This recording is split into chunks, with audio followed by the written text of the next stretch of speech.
बिस्मिल्लाहिर्रहमानिर्रहीम अस्सलाम वालेकुम। आज की वीडियो प्रॉपर्टी का कारोबार करने वालों के लिए फिर बहुत अहम वीडियो है।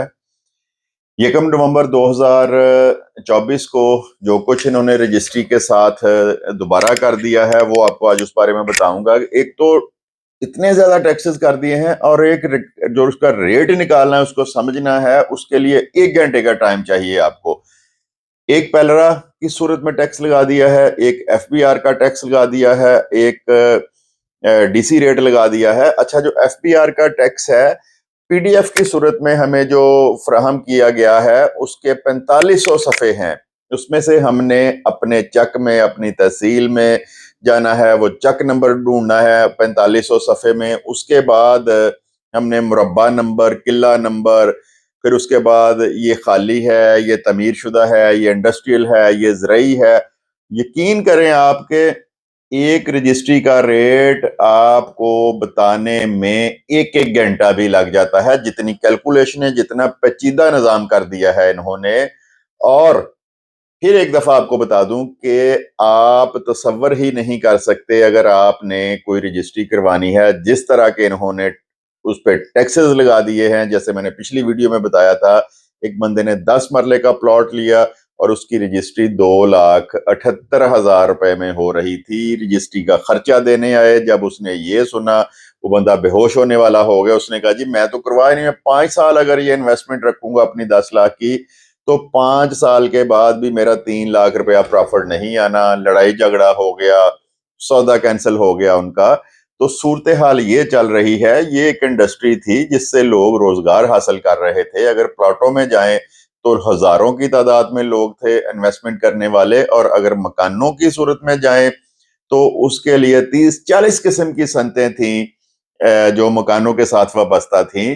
तो जो कुछ इन्होंने देखे, फैक्ट्रियां पहले बंद, लूमें पहले बंद, खाने पीने का कारोबार पहले बंद। जिस तरह फैसलाबाद एक इंडस्ट्रियल सिटी है, तो लूमें तो पहले बंद हो गई थी, फैक्ट्रियां बंद हो गई, कारखाने बंद हो गए।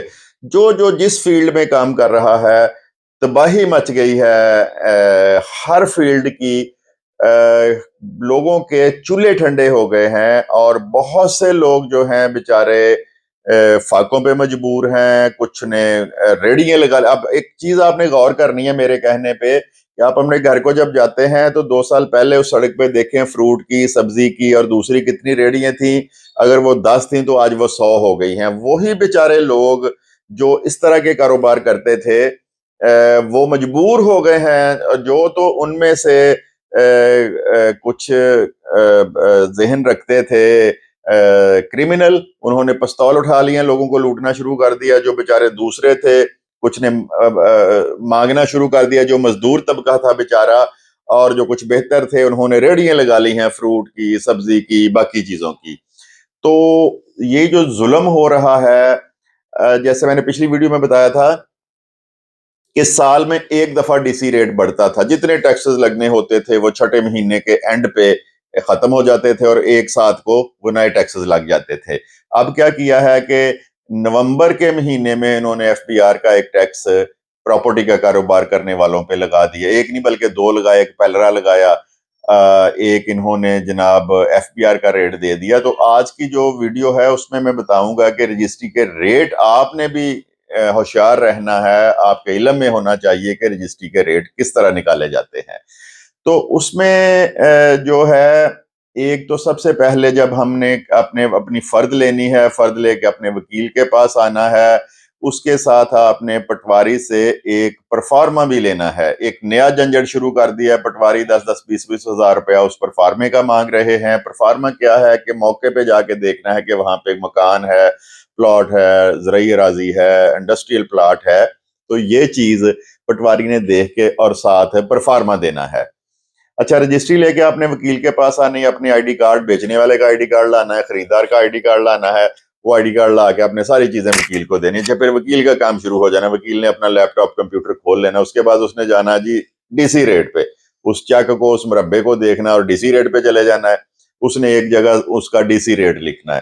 फिर उसने वो 4500 पेज वो तलाश करना है, उसमें वो चक, वो मुरब्बा और किला वो तलाश करना है। फिर उसने वहां पे जाके वो लिखना है। उसके बाद उसने ले लेने हैं जनाब आपके आईडी कार्ड।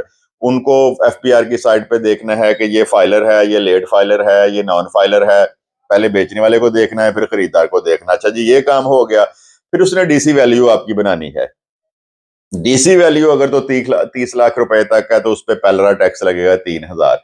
अच्छा, अगर 30 लाख से ऊपर है तो फिर उसने कैलकुलेटर पकड़ लेना है, और कैलकुलेटर उसने पकड़ के जनाब शुरू कर देना है कि 30 लाख तक तो 3,000 है, और अगर हम 30 लाख से ऊपर जाते हैं तो 0.01% यानी लाख का 100 रुपया वो निकालना शुरू कर देना। उसकी कैलकुलेशन उसने लिखनी है।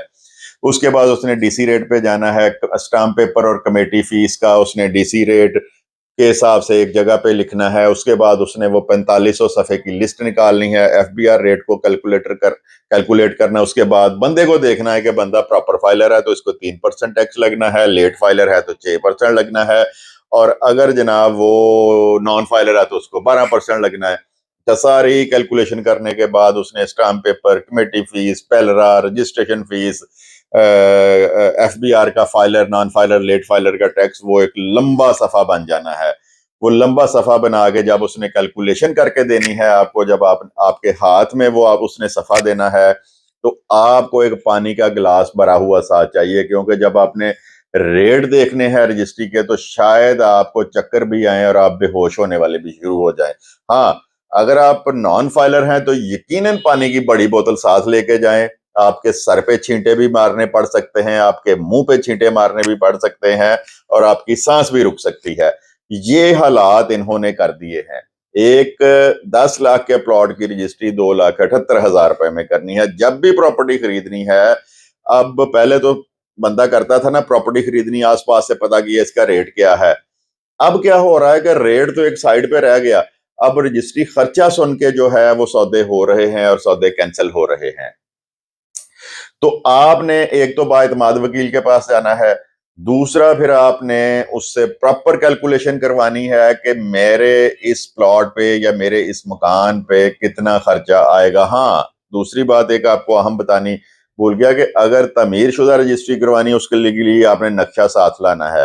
फिर उस एफबीआर के शेड्यूल से तमीर शुदा जो रेट है वो तलाश करना है। उसके बाद उसके स्क्वायर फीट बनाने हैं, यानी कि अब एक बकायदा फन होता जा रहा है कि जिसने आपको रजिस्ट्री खर्चा देना है उसने आधा घंटा लगाना है और फिर आपको रजिस्ट्री का खर्चा देना है। और अब जब आपने रजिस्ट्री का खर्चा सुनना है तो आपको चक्कर भी आने हैं, आपने बेहोश होने के करीब भी होना है, और अगर आप में हिम्मत हुई तो आप रजिस्ट्री खर्चा दे के जाएंगे। अदरवाइज फिर आप उसको अपने ब्रोकर को कहेंगे कि भाई अगर 1 करोड़ का प्लॉट है, 20 लाख इस पे रजिस्ट्री खर्चा आ रहा है, तो मेरा 20 लाख तो 5 सालों में पूरा होना है। तो ये वजूहात हैं प्रॉपर्टी का कारोबार तबाह होने की, प्रॉपर्टी का बिजनेस तबाह होने की। मैं अपनी वीडियोस में अक्सर ये पहले भी कहता रहा हूं, अब भी कहता रहूंगा कि इनको शर्म करनी चाहिए कि टैक्सेस इस हद तक करें कि बंदा उसको बखूबी दे सके। अच्छा, अब जब टैक्सेस की इतनी रेशो बढ़ा दी है तो वहां पे लोगों ने चोर रास्ते ढूंढने हैं, सब रजिस्ट्रार ऑफिस से मिलके चोरी करनी है, फ्लोर चेंज करने हैं, टैक्स खाने हैं। तो जिस तरह इन्होंने slab filer, late filer, non filer के बनाए हैं, तो अगर डीसी रेट इतना रखना है इन्होंने कि मार्केट वैल्यू के बराबर ले गए हैं, तो फ्लैट ½ % टैक्स लगा दें उस पर। वो ½ % इन्होंने क्या लगाना है, इन्होंने तो 12% टैक्स, 1% स्टाम्प, 1% कमेटी फीस, 1% वकील का खर्चा, और अगर खुदा न खास्ता आपकी रजिस्ट्री बैरून हदूद कमेटी आ जाए तो फिर 3% स्टाम्प, 1% कमेटी फीस, 4% और 12% नॉन फाइलर का खर्चा। 12 और 4 16 और 1% हो गया जनाब वकील की फीस, 17-18% हो गया ये। उसके बाद जब आपने बेचनी है तो फिर आपने 10% देना, यानी 30% तो आपने, वो सुनार वाली बात हो गई कि एक दफा सोना गया तो 25% कम हो गया, दूसरी दफा गया तो जनाब 50% हो गया, और चौथी दफा गया तो सोने सुनार का हो गया। अब इन्होंने ये काम कर दिया है, दूसरी इंडस्ट्रियों की तरह इस इंडस्ट्री को भी तबाह कर दिया है। शेयर करें वीडियो को, लोगों को पता चले, लोग अपने अपने तई एहतजाज करें इसका, कि शायद हमारे एहतजाज को देखते हुए इनके दिमाग में को खौफ खुदा आए और रजिस्ट्रियों के जो अखराजात हैं उसको रिड्यूस करें, कम करें। वीडियो को शेयर भी करें, चैनल को सब्सक्राइब भी करें। और आज की वीडियो यहीं पे ख़त्म करते हैं। खुदा हाफिज़।